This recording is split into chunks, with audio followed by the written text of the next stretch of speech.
Welcome to the Saturday Cadence podcast.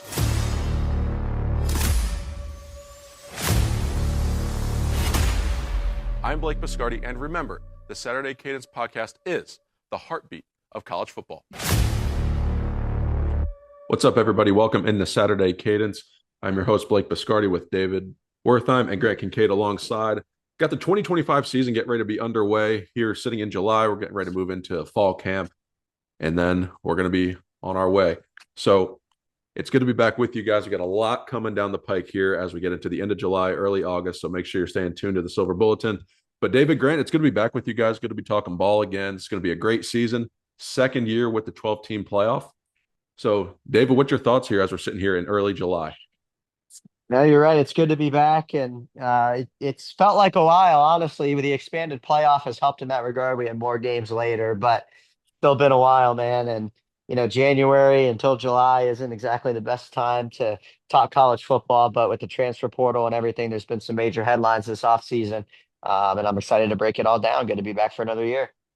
Yeah, I'm excited to definitely see, who can challenge Ohio State, make sure they don't repeat this year. If it's going to be, the contenders we're going to be discussing here, soon, or someone's going to come out of left field. I don't want to give away too much because I know we're going to be talking soon about all of this, but I'm excited for, a lot of parity and a little, new setup in the playoff. So it's going to be a fun year. Yeah, Grant, just like you're alluding to there, talking about Ohio State repeating, some of these other contenders, we've got plenty of coverage for you guys coming over the next couple of months as we get into the season. But for today, we want to just do a quick intro with that, talking about can the Buckeyes repeat, what they're going to look like heading into the season. Penn State, can they handle some expectations? We're going to talk about Texas and Arch Manning. There's a huge game in Columbus, week 1. Notre Dame, I think they're a team to watch too. Clemson. We're going to talk about all these teams, but just a quick intro to it. And then we'll have some more in-depth breakdowns and analysis as we get into later July in through August, as we're doing the conference breakdowns and everything. But let's start with Ohio State. Can the Buckeyes repeat this year? Grant, what are your thoughts early on Ohio State? We've added new coordinators here with Brian Hartline being promoted internally. He's worked with Ryan Day for the last 9 years, is finally going to take over as official offensive coordinator, will be in charge of the play calling as well. And then bringing in an NFL guy, Matt Patricia, to be defensive coordinator. Maybe it's going to follow into that Wink Martindale and Michigan look. So, Grant, what are you thinking about the new coordinators here for Ohio State? There's a little bit unknown. Obviously, with Hartline, he's been there long enough that both the coaches and players are really familiar with, any of the concepts or ideas that he likes to implement. Obviously, he was the passing game coordinator more specifically. So receivers are going to be comfortable. I'm sure Sayan's kind of in that same boat because he's been there long enough and been working with Hartline. What I would be interested to see is how the offensive line and the run game in general kind of gel and work with him kind of taking over the reins, because that's obviously not something that he's keen with, and it's the run game is something that has been on and off a problem for the Buckeyes, especially lately, even when they won the championship. Defensively, there's even more of an unknown there. You lost a guy who, let's face it, Knowles was he was a top prospect in the defense, in the coordinator game, maybe the top prospect in the coordinator world of college football.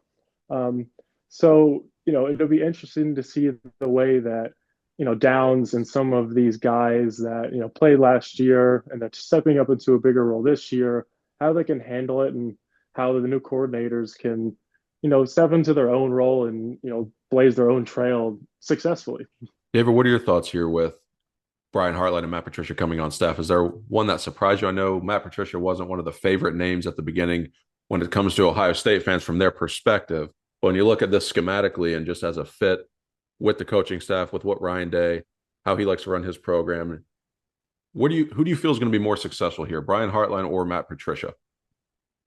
I mean, Matt Patricia is more proven. You take a look at his baseball card or his football card, and he's coached high-level ball for a very long time in very successful systems under very successful people. And Obviously it didn't go great when he was the head man up in Detroit, but he's not being asked to do that here. He's being asked to lead a unit with a lot of talent like he's done in the past. And I think he'll be successful at it. It might take a little while for things to click. And obviously it took a very long time with Jim Knowles for things to click. And you hope that Patricia's scheme will be a little simpler for his players to understand right off the bat. And they've got a big test week one, obviously, against the Texas team that returns a lot of players on both sides of the ball, especially on defense, but even more so on offense, bringing back basically their entire backfield. They bring back several wide receivers, brought in a couple wide receivers, and then Arch Manning, a quarterback.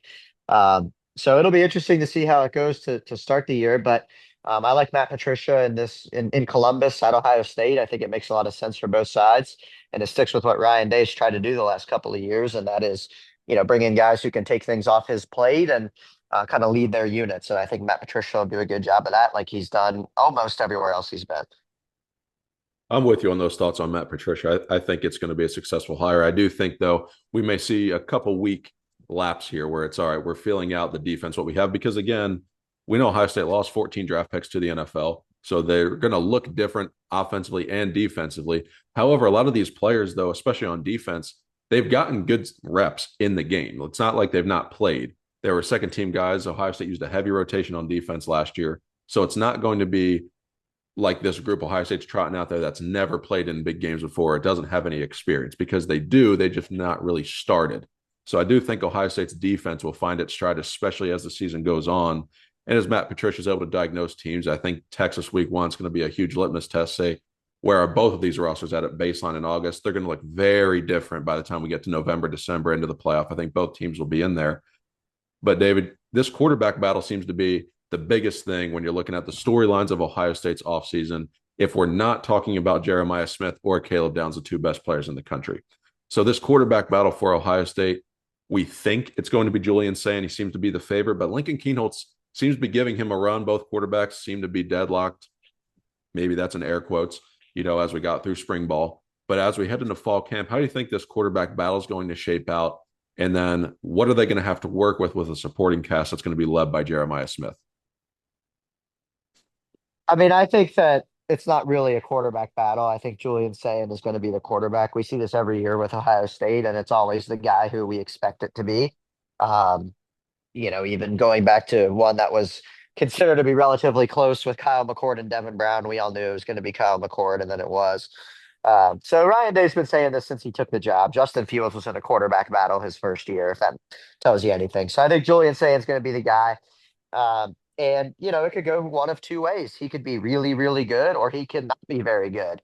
And Ohio State needs him to be pretty good. They don't need him to be very, very good, but they need him to not be bad. And that's really it at this point, based on the talent that they have surrounding him.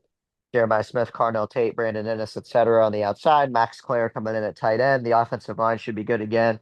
That's really one of the few spots where Ohio State returns a lot of guys. Even though they lost 3 players, they only lost 1 player from they did lose 2 from the title run with Josh Fryer at right tackle. But they have a lot of guys returning. They played 6, 7, 8 guys last year. So the offensive line should be solid. And that just means Julian Sayin needs to play his game. Don't turn the ball over. Make the right read. If he can be that guy, then Ohio State should be very successful again. And if not, then I think Ohio State struggles. So Sayin's going to be the guy. I think he beats out Kienholz. And I think he, needs to show something here early in the season, especially to kind of get the offense rolling and put him on a downhill slope. Grant, when you look at the supporting cast that Julian Sayin or Lincoln Kienholz will have, but for sake of the argument, we'll go Julian Sayin. How much of a luxury is it to have Jeremiah Smith, Carnell Tate, and Brandon Ennis out wide for you? But then also on defense, that if you need to get bailed out, you've got a guy, Caleb Downs, on the back end of your defense that is going to be the leader. And you've got some talent there, but you have the best player in the country on both sides of the football. How much of a luxury is that to have one as a head coach, but also as a first-time starting quarterback?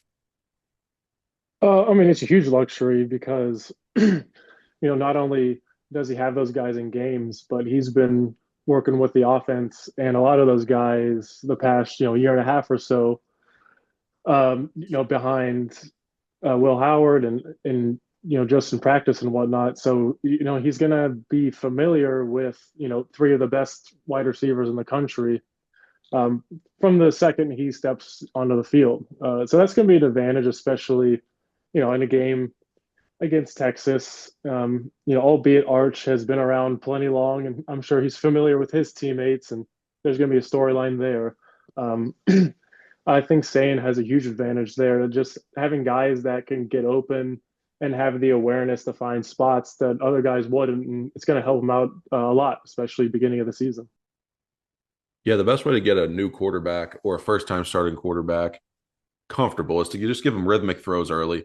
And it helps when you have the trust of those guys out wide. You've worked with them before. You've been with them in practice for a couple of years. He's been in the program. This will be his second year.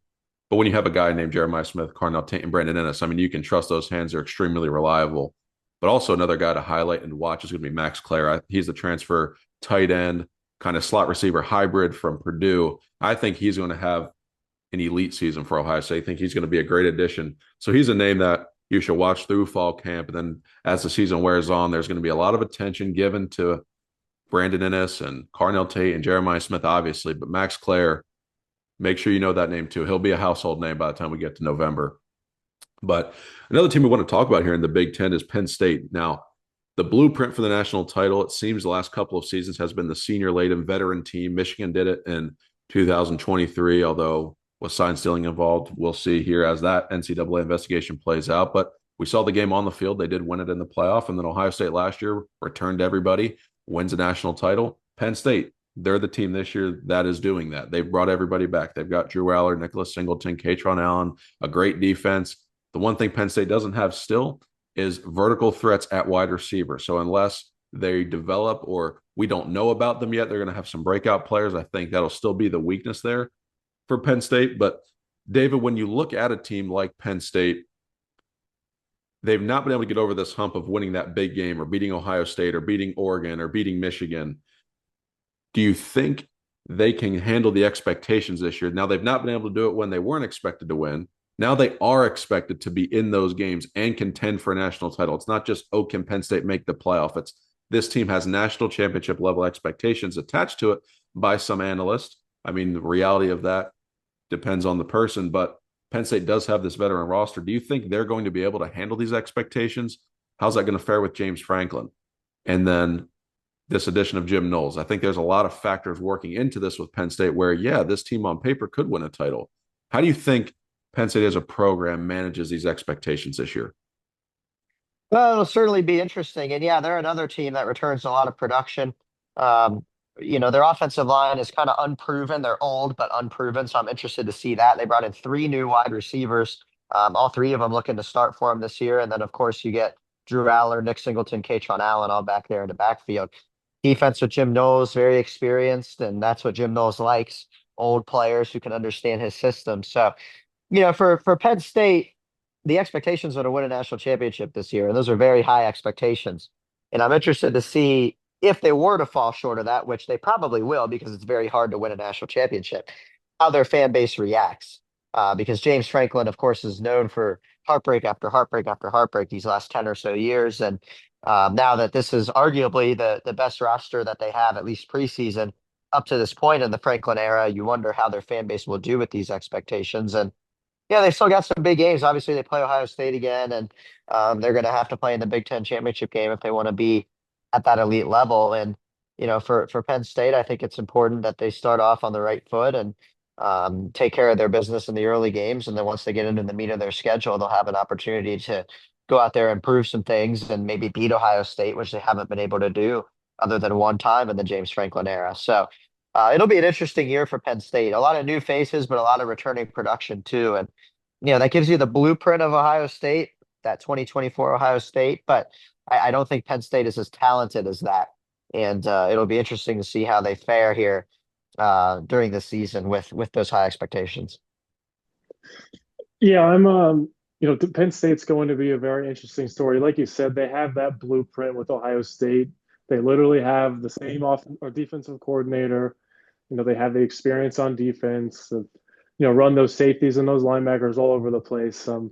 They have Drew Aller. They have he's an experienced quarterback, a guy who's played in big games, kept his own against Oregon, which, Oregon maybe not what we quite expected, but He showed a lot of things that Penn State quarterbacks haven't shown in a long time. And then obviously you have Kaytron Allen and Singleton in the running game.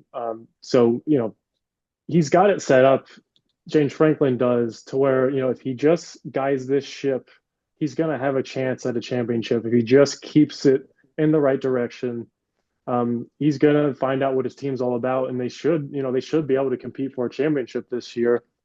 And particularly in the Big Ten, Ohio State and Penn State, that's going to be an even bigger game this year. So it's going to be very interesting to see how James Franklin manages, and if he can, methodically move his way through the season with all this noise around him. Grant, it's interesting you're talking about, James Franklin navigating with all this noise around him because that's going to be the focal point of Penn State's successes. They've not been able to handle those big games and those big moments. Now expectations are attached to it where, okay, this team should win. You'd almost be disappointed if they don't. But I'm going to make a crazy argument here because that Ohio State Penn State game could very easily end up being number 1 versus number 2 in November if the Texas game goes Ohio State's way and the Oregon game goes Penn State's way. I mean, you're looking at a colossal Big Ten matchup here on November 1st in Columbus. But I can make you the argument that Penn State could lose to Oregon at home, lose to Ohio State. They're going to start the season highly ranked. They'll still be in the playoff. So in theory, Penn State doesn't need to win either of those two games. They don't have to win the Big Ten. They can still find the way out in the playoff, and then they can still figure out if they can win a big game when they get to the playoff. So that's the system that Penn State can still be Penn State in the regular season. And then if Penn State decides to do what Ohio State did and just go on a superhuman run in the college football playoff, that is still a reality. It's just a bunch of potential energy. So it's almost like they get a mulligan or two before the playoff. And then if they decide to put it together, then they decide to put it together and they can go on a run. So I think Penn State will still be a dangerous team. However, I have to see it to believe it when it comes to James Franklin and Penn State. I've got to see them win the big game. So if they beat Oregon at home, even though I think Oregon's another team that's going to be talented but starts slow, okay, I'll get some belief into Penn State. But David, let's go over to you with this. They've got Drew Aller under center. Everyone's talking about he's a great NFL prospect. He's got a good arm. We've just not seen him really able to use it because Penn State doesn't have that vertical threat at wide receiver. I think if Penn State's going to be successful this year, offensively, they're going to have to look more like Michigan in 2023 than Ohio State in 2024, where it's going to focus on the offensive line. It's going to focus on the running game, slow, methodical. We know what we're doing. We know how to beat you. We're going to just squeeze you all game. And then the quarterback makes enough plays with his arms to win those football games. I think that's the approach that they have to take.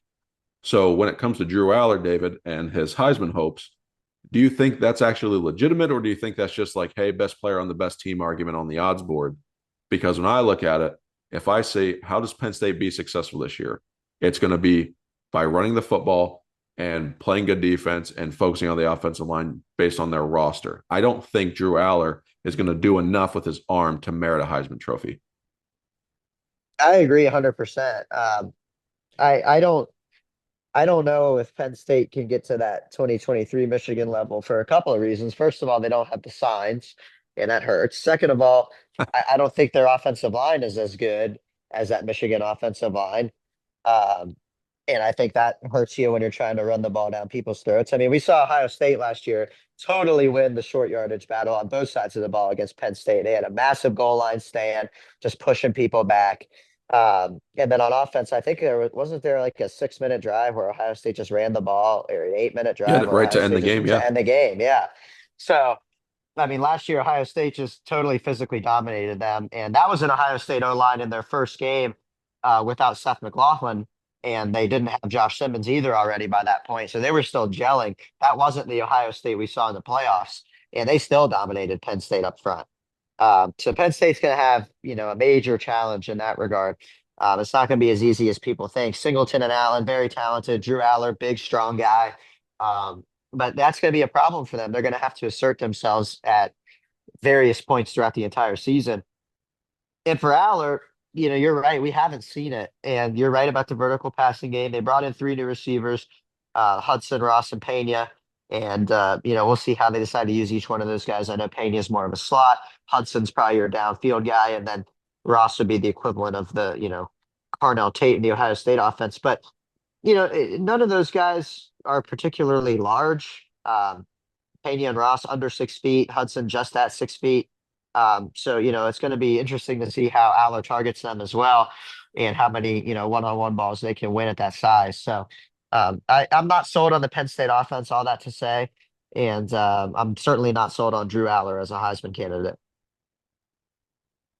David, let's look at a couple other teams that are going to be in contention here. I think what's really fascinating about college football this year is looking at these top teams, whatever that preseason top 10 shakes out to be, you're going to look through it and say, okay, that's a first time starting quarterback. All right, that's a first time starting quarterback. All right, that's a freshman. There's a lot of that around these top teams, aside from Clemson with Cade Klubnik, Drew Aller with Penn State. Then you can make the argument for Arch in Texas, although, Arch wasn't the dominant starter. He just had to fill in times when Quinn Ewers was hurt. But let's look at a team like Texas with Arch Manning. Let's look at a team like Clemson with Cade Klubnik or Notre Dame with CJ Carr. Which of those three teams is the most likely to win a championship this year? Because I think the potential is there for all of them. I can make an argument that any of those three can contend for a national title. But when you look at these teams, which one's the most likely to break through and win that title this year? I mean, I'll send it with a qualifier here. I think if Arch is the real deal, it's got to be Texas, right? I mean, they are easily the most experienced team coming back. They brought in 1 million players on the defensive line. Their secondary is strong. They bring back most of their starters there, except for Andrew Makuba. And then their linebacking core led by Anthony Hill, Colin Simmons. I mean, this should be a really good team. Trey Moore coming back as well.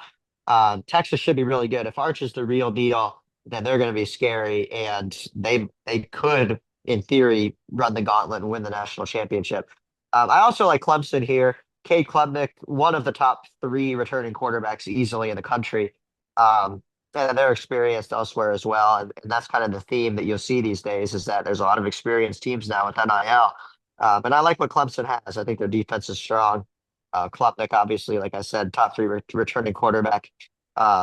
So I think Clemson is another team that should build on last year. They got back in the playoffs, kind of snuck their way in there.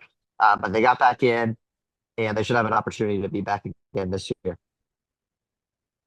Right. You see a team like Notre Dame, they were in the national championship game last year. They had Riley Leonard under center. Now again, a team like Penn State didn't really do much to stretch the field vertically in the passing game. This year, though, CJ Carr is going to be able to do that for them. They'll have a much different and way more effective passing attack for the first time under Marcus Freeman for the Irish. But then they also return Jadarian Price and Jeremiah Love. That's arguably the best running back tandem in the country next to Penn State. There'll be those two. I think Notre Dame's defense is going to be great. Do you think Notre Dame has a shot to return to the national championship game? Or do you think they're just going to be in that contender? They're going to make the playoff kind of range? I think that'll depend on QB play just in general. It's just, like you said, Jeremiah Love is coming back. They don't have to worry about, a running game in that sense. And the defense, Notre Dame always has a solid defense. And I think that having Freeman as a coach has only, improved that. I think he really, he knows that side of the ball inside and out. And he's made Notre Dame a team that can contend for the playoff, like you said. For the championship, I don't want to say it's impossible, but we do have teams, like you said, Ohio State, Texas, Penn State, even Oregon, there's a lot of contenders still at the top right now that when you say Notre Dame without, a Riley Leonard at quarterback or somebody who can make a real difference, at any point in a game that we know can make the difference. It's hard to tell if Notre Dame is going to be a real contender deep into the playoffs. Yeah, there's a lot of unproven commodities among the top teams in college football this year. And I think that's what's going to make it so intriguing when we see these big matchups, especially early in the season. Like Michigan with Bryce Underwood's got to go to play Oklahoma in Norman. Ohio State hosts Texas week 1 right away. Both of those teams, Alabama plays Florida State. What's that game going to be like? You have Clemson playing LSU. I mean, there's a lot of big games week 1 with unproven commodities. And I think it's going to be a lot more difficult to make an opinion, a long-term opinion, I'll say, about these teams in week 1 because what they look like in week 1, I know this applies to every year, but especially this year with all the big matchups we have, teams are going to look a lot different in week 1 versus week 12, week 15, and into the playoffs. So a conference we haven't really talked about is the traditional SEC, and I say that because we have talked about Texas, so I don't want to encapsulate the entire conference. But your Alabamas, your Georgias, your LSUs, your Tennessees. David, do you see any of these teams that jump off the page of you saying, hey, this team can win a national championship? Because the last 2 seasons, the Big Ten's won it. So is the balance of power shifting now where we're looking more Ohio State's, Penn State's, Notre Dame's, Clemson's to win the title this year? Or do you still think the SEC has a fair shot at putting a couple contenders in that playoff that can actually win the title and not just make the field? No, I think there's always that surprise SEC team that's going to come in there and make some noise. I mean, Georgia is always solid. I think they'll be good again. They'll probably be a playoff team again. Um, Alabama, it'll be interesting to see here with Kalen DeBoer, but they've made a lot of improvements this offseason. I still think they might be a year away, but we'll see about Alabama. And then, of course, Ole Miss, Tennessee. You get South Carolina in there with Lenora Sellers. Missouri is always a fraudulent 10-win team, but that might be good enough to get into the playoffs. So, we'll see. I think Georgia probably has the strongest case out of all those teams, like they almost always do down there in the SEC. But you look at a couple of young quarterbacks. I mentioned Sellers and then DJ Lagway at Florida. Florida was a team that was coming on strong at the end of the year. So SEC should be pretty deep again. And I definitely think there'll be a surprise team or two. Grant, when you look at the SEC, how do you see this conference shaking out this year? Because, like David's saying, I think Georgia on paper has the best shot. However, they have the toughest schedule. And then you look at a team like Alabama, maybe they're a year away, but they have the talent. That roster's great. It's just what's Ty Simpson going to look like at quarterback? And then, like you're saying, Marcel Reed, you got Nico has transferred out of Tennessee. So now what do the Volunteers look like? And so there's just a lot of factors. Gunnar Stockton's going to be under center at Georgia. You have Garrett Nussmeier at LSU, Lenore Sellers at South Carolina. Like there's a lot of great storylines in the SEC. How do you see this conference shaking out this year? Like you said, there's been a lot of movement in what looks to be a little more parity in the SEC. Georgia is, Gunnar Stockton is, was a great recruit. We saw him play until he, essentially got knocked out last year. And he did great. He stepped into that role. He seems like he's going to be a spark plug kind of guy. But Georgia, without a quarterback that they can count on, we saw they aren't going to be a team that's going to contend for a championship. So that opens the door for teams like like Alabama, like Texas A&M, like the LSU with the roster they're going to have now. There's a lot more teams in the SEC, other than just Georgia and Alabama now, that you look at and you say, why couldn't they win the SEC? Why couldn't they run the table, and get a schedule that gives them a shot at making the championship game? And then, there's a Cinderella story in there. It just seems like, across college football, that's the situation right now. But you see it in the SEC too. And I don't, Georgia's just even more of a question mark this year than they were last year. So it's going to be interesting to see how them and Alabama handle the pressure of being the favorites. Yeah, no, you're absolutely right. There is going to be a lot more parity in the SEC. It's going to be a deep conference this year, and we'll see how many contenders it spits out at the end here. David, as we wind down the show today, any final thoughts here in this intro preview episode to the 2025 season? Yeah, good to be back.